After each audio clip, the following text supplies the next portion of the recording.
Revenons à des considérations beaucoup plus concrètes, et vraiment c'est l'hyper concret. Sous-marin russe de classe Akula. Vous allez nous dire ce que ça représente aussi, Général Norlin. Phase d'essai, c'est le sous-marin qui a été repéré, qui peut porter le calibre. Il est apparu, selon des sources ouvertes, après une espèce de remise à niveau, on peut dire comme ça, Général. Oui, alors c'est pas le plus moderne, c'est un SNA, c'est un sous-marin nucléaire d'attaque, hein, donc propulsion nucléaire, mais armement conventionnel. Donc il peut lancer notamment des missiles de croisière, les missiles Caliber, qui, on le disait tout à l'heure, peuvent également éventuellement porter quand même la charge nucléaire, mais normalement c'est des engins conventionnels, anti-navires ou lanceurs de missiles. Donc ils en ont un certain nombre. C'est pas la classe la plus moderne, hein, c'est la classe Yasen qui est la nouvelle classe. Mais d'une manière générale, la Russie a quand même un atout militaire, c'est sa flotte de sous-marins. Ça c'est quelque chose qui peut faire quand même pas mal de dégâts.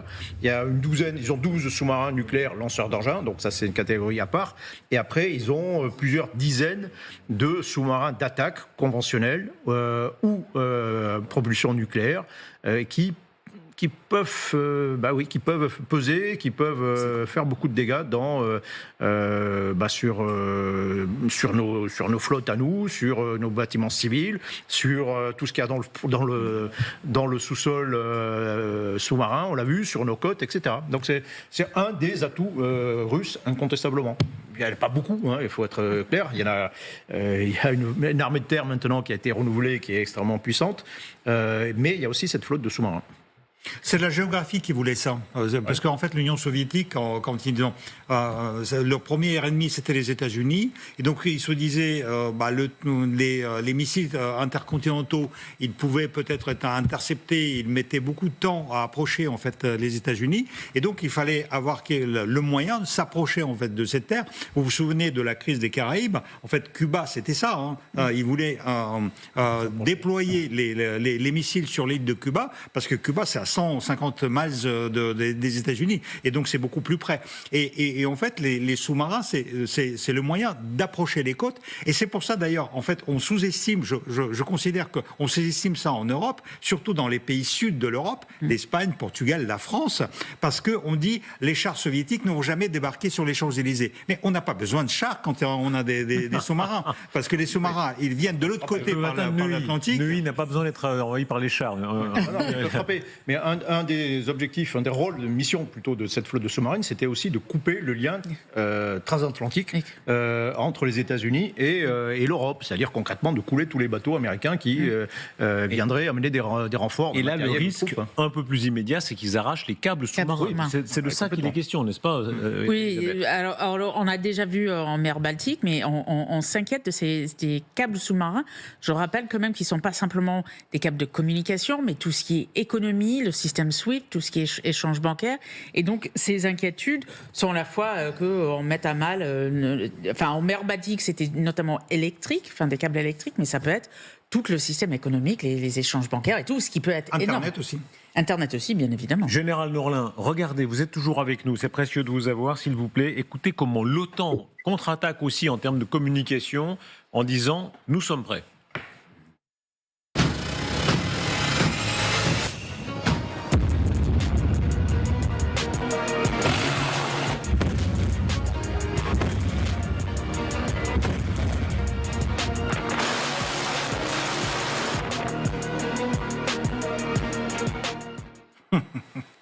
Général Norlin, est-ce que l'OTAN est prête? Oui, bonne question. Bonne question. L'OTAN, bien sûr, d'une certaine façon, elle est prête, parce que ça fait quand même maintenant près de 3 ans que petit à petit, les pays européens et les pays de l'OTAN, donc les pays de l'OTAN prennent conscience de la menace russe. Donc maintenant, de là à dire qu'elle est prête, pour l'instant, je pense qu'il y a encore beaucoup de chemin à parcourir avant qu'elle soit vraiment prête. Et d'abord, il y a l'épreuve du feu. Vous savez, vous avez comme vous l'avez dit au début de cette émission, il y a 2 pays, ukrainiens et russes, qui sont en guerre depuis 3 ans, qui ont déjà une expérience de la guerre. Et je pense que cette expérience, elle est encore à acquérir. Et voilà. Donc, peut-être que sur le plan de l'équipement encore, qui est, comme vous savez, il y a beaucoup à dire, et tout dépend aussi de la position américaine. Vous savez que l'OTAN, sans les Américains en matière de capacité, bon, il nous manque encore beaucoup de choses dans beaucoup de domaines, que ce soit depuis le renseignement jusqu'au stock de munitions, etc., etc. Donc voilà. Donc je crois que l'OTAN a beaucoup de progrès à faire pour être vraiment prête pour un conflit de haute intensité. Donc, mais bon, il y a quand même des choses qui sont faites. Moi, je connais quand même beaucoup de soldats qui ont participé aux manœuvres actuelles, soit en Roumanie, soit en Pologne. Voilà. Donc, au début, ils formaient les Ukrainiens. Maintenant, c'est plutôt les Ukrainiens qui viennent un peu les former. Donc, voilà. Donc, il y a beaucoup de choses à faire, mais je pense qu'il y a une prise de conscience qui est faite. Il y a toujours le point d'interrogation majeur de la position des États-Unis, et je crois que malheureusement, on ne peut pas il faut faire sans les États-Unis. Et donc là, il y a, comme ça a été dit, comme c'est dit encore tous les jours, il y a beaucoup de progrès à faire en termes de capacité, et évidemment, et au-delà des aspects purement militaires, c'est un problème d'abord politique. Il faudrait que les pays européens s'entendent. Voilà, ça pose derrière ça pose aussi la question de la volonté des pays européens qui sont dans l'OTAN, hein, je ne sors pas du cadre de l'OTAN, à participer, à faire jouer l'article 5, hein, par exemple. Voilà. Général Orlin, merci infiniment. Regardez, quand vous dites, est-ce que l'OTAN réagirait ou réagira? Il y a un signe en tout cas que on ne veut pas trop courir le risque d'avoir à vérifier, c'est cette ligne Maginot d'un nouveau genre qui marque tellement les esprits. C'est la première fois peut-être depuis 1940, c'est quand la construction du mur, oui, après 46 quoi, hein, le rideau de fer. Le mur de Berlin, c'est 61. Hein. Le mur Oui, mais il a commencé à se faire à d'autres endroits petit à petit, mais en tout cas là c'est le rideau de fer qui revient en Europe de façon extrêmement spectaculaire et visible. Non, absolument, mais bon, on comprend parfaitement qu'ils aient peur et que, en fait, ils essaient effectivement de se barricader ou en tout cas de ralentir une éventuelle avancée de la Russie. Mais moi, j'avais fait des voyages quand j'étais étudiante dans les pays du Nord et j'avais longé la frontière russe du côté finlandais et il y avait à cette époque-là ces grillages et ces barrages. À cette époque, avant la guerre, oui. Enfin avant la chute du mur de Berlin. Non, mais du temps de l'Union soviétique et j'étais encore étudiante, donc il y a très très longtemps. Non, il n'y a pas si longtemps, c'est pas ce que je veux dire, mais c'était avant 91 quoi. Bien avant 91. J'avais traversé l'Allemagne de l'Est en train.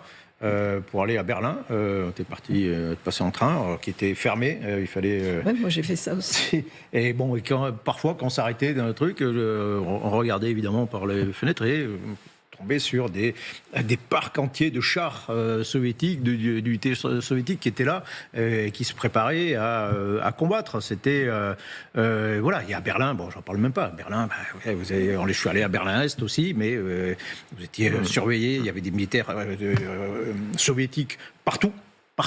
Et vous étiez surveillé en permanence. On s'approchait de certaines positions, vous étiez photographié par les Russes. Enfin, c'était une autre ambiance. Très, très clairement, on était persuadé qu'on allait, à ce moment-là, qu'on allait un jour ou l'autre se mettre sur la gueule quand même. Ouais. Vous aviez en 1987, vous avez un roman célèbre de Tom Clancy, il s'appelait Tempête rouge, et qui décrit une invasion de l'Europe par les forces soviétiques, et on était à peu près persuadé que c'était un scénario crédible. Et on est en 87. Aujourd'hui, on ne fait pas un ouvrage comme ça sans être persuadé que c'est crédible. De nouveau, c'est mais de toute façon, il faut se préparer. Mais il se prépare. Vous dites qu'il faut se préparer. Tout le monde a raison, mais oui, ça veut dire quand même cet ouvrage signifie que les Estoniens ou les Lettoniens en l'occurrence, mais il y a aussi des ouvrages en Estonie, mais ils pensent que c'est crédible. Ils pensent que c'est crédible par leur géographie. Je rappelle quand même que c'est les pays les moins peuplés, mais aussi certains des plus petits. Et donc, ces frontières sont très importantes. Ils ont quand même 280 km avec la Russie, 145 qui est aussi barricadé avec la Biélorussie.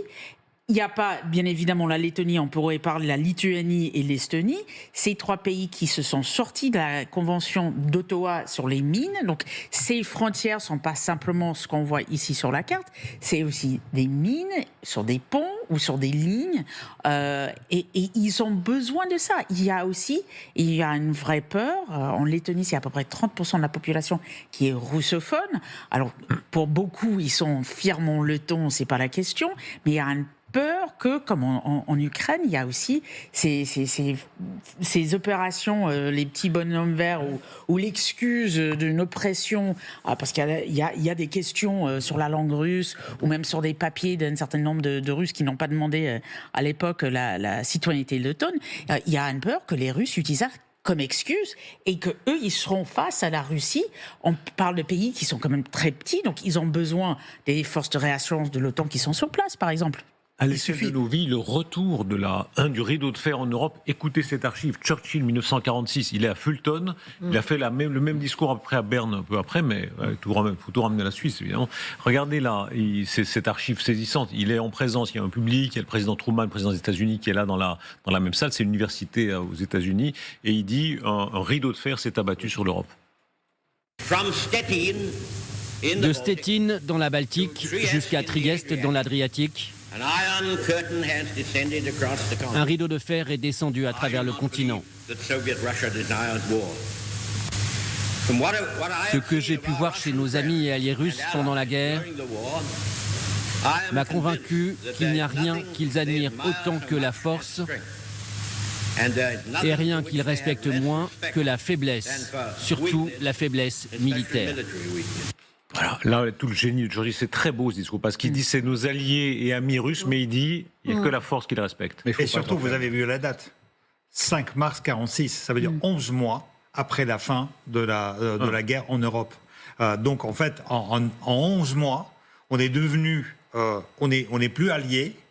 On dit encore alliés et amis, mais on comprend que c'est plus vraiment le cas. Vous savez, ce discours, il est classifié comme le début de la guerre froide. Bien évidemment, les soviétiques l'ont classé, c'est Churchill qui a lancé la guerre froide. Mais lui, bien évidemment, il dit non. En fait, il constate que le rideau construit par les soviétiques, parce qu'ils ont conquis les territoires d'un certain nombre de pays qui sont devenus les pays satellitaires, et donc en fait on voyait que Staline préparait en fait une sorte de front qui était surarmé, parce qu'en fait c'est la même chose. À cette époque-là, l'armée soviétique, c'était l'armée la plus forte en Europe. Et à l'échelle de nos vies, on avait vraiment peur d'elle. saisissant, parce que cette archive est très forte, hein, c'est un moment vraiment qui donne le frisson, et on vit un moment, alors pas à cette échelle-là, mais enfin quand même. Effectivement, alors Churchill était d'autant plus crédible qu'il venait d'arracher la Grèce à Staline. Et donc, quand il parle de Trieste et le Sud, il sait que c'est lui qui a sauvé cette partie du rideau, en quelque sorte. Pour la grande question que vous posiez tout à l'heure, est-ce que l'OTAN est prêt ? Il y a un tel déséquilibre, ne serait-ce que géographique, c'est idiot de le rappeler, mais la Russie n'a qu'à faire un tout petit effort militaire, d'entrer dans un des pays baltes, sur un truc un petit peu ambigu, et de s'arrêter. Et elle a gagné à ce moment-là. Donc quand on dit il faut l'empêcher de faire ça, c'est ça qu'il faut l'empêcher de faire.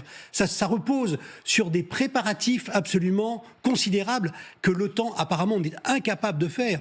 Les délais les plus optimistes sur la mobilisation crédible de l'OTAN en cas d'attaque russe, c'est de l'ordre de 3 semaines, 1 mois, pas moins que ça. Et regardez bien la géographie, regardez bien cette carte, parce qu'on va monter un peu plus aux portes de la Finlande aussi.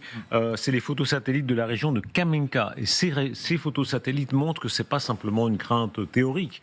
Les Russes sont en train d'amasser des troupes, des armes, Un an et demi, ils ont lancé donc la nouvelle reconstruction. Donc en fait, la restructuration, j'en ai parlé assez souvent sur ce plateau pour vous rappeler qu'il y a 2 circonscriptions qui ont été reconduites. La circonscription de Saint-Pétersbourg face à la Finlande et la circonscription de Moscou face aux pays baltes. Et on n'a pas parlé de Kaliningrad en plus, parce qu'ils ont en plus un porte-avions qui est sur terre, qui est en quelque quelque sorte au milieu de l'Europe. Ces images-là, hein, c'est-à-dire cette région-là, c'est-à-dire Depuis qu'aux un an, portes de la Finlande, ils construisent, et c'est pas uniquement dans cette région-là, c'est le long de la frontière avec les pays baltes, mais aussi avec la Finlande. Ça veut dire que la totalité, c'est 2500 km de frontières sur lesquelles, de l'autre côté russe, ils construisent des casernes, ils construisent des bases militaires, des rampes de lancement, des routes, etc., etc. Et donc, ils se préparent à la guerre. Ils en font aucun mystère, hein. D'ailleurs, c'était un plan qui était présenté par Shoigu dès fin 2022, je crois, sur l'avenir de l'armée russe. Et en gros, il dit, voilà, toutes les constructions d'infrastructures, elles auront lieu dans cette région. Les créations de nouvelles... Il était question à cette époque-là de créer de nouvelles divisions, etc., et de les installer dans cette région. Alors, la guerre en Ukraine les a finalement absorbées, mais il faut bien comprendre que l'effort russe d'après-guerre, il sera là, il sera face à nous, je dirais, et en particulier face aux pays baltes et face à Finlande, la Finlande, c'est 5 millions d'habitants. Les 3 pays baltes réunis, c'est 8 millions d'habitants. et ils sont en surchauffe, les Finlandais. Regardez les abris qu'ils sont en train de préparer. Là, on comprend que la crainte a atteint un niveau. Alors, il y a toutes sortes d'installations extrêmement sophistiquées qui sont faites. Tous les anciens abris qui sont remis au goût du jour de 2025. Et, vous allez voir des images. Il y a des piscines qui sont prêtes en quelques semaines, j'imagine, en cas de crise, ou même quelques jours, d'être transformés en abris, en grands abris, des jeux pour enfants, des salles de sport, toute une partie souterraine de Helsinki qui est là, regardez, c'est extrêmement impressionnant, prête à être convertie en abri.